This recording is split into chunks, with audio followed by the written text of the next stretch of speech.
There are no cities and definitely no neighborhoods that are not seeing some sort of effect from this pandemic. And let me tell you folks, here on the west side, Silicon Beach's Venice, not telling a different story here either. Now, Venice has already been hit hard with a major issue prior to this pandemic being mainstream news or, say, international news. Homelessness has impacted this neighborhood drastically. You see it everywhere. There are blue tents everywhere. It's out of control. Now, we've got the pandemic to add on top of that, and the effects are definitely starting to rear their ugly heads as we're about to jump in right now to see what's happening in Venice's real estate market.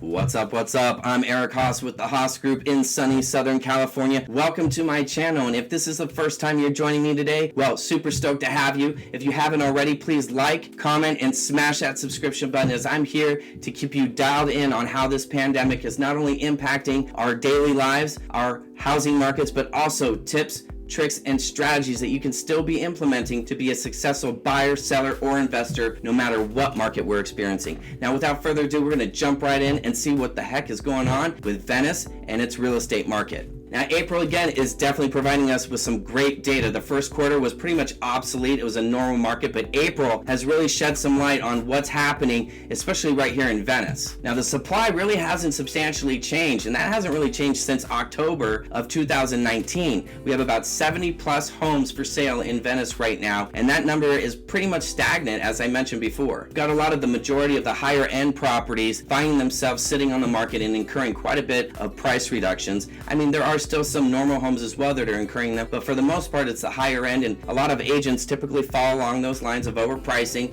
thinking they could just take it off the market, reduce the price, bring it on as new, and think everything's going to be fine and dandy again. Well, first of all, that strategy is the worst one you can implement, and second of all, days on market isn't working against sellers. So the only real way that this is actually benefiting anyone is really the agent. I mean, to bring a home back on the market that was already on the market as new, you're not fooling anybody. So I'm divulging a little bit, but the best thing you can do is price it right from the start. Now, buyer demand and April sales happens to find Venice pretty much in the same position it was this exact same time in 2019. Current home sales for April 2020 are down, but only by 13%. And really, that's just a discrepancy of one home selling more so in April 2019 versus 7 homes that sold in April of 2020. Now, this is where the interesting part kicks in, is that the median price, say for Mar Vista, really wasn't impacted to where it was less than, say, 2019. However, Venice current median price is less than where it was in 2019,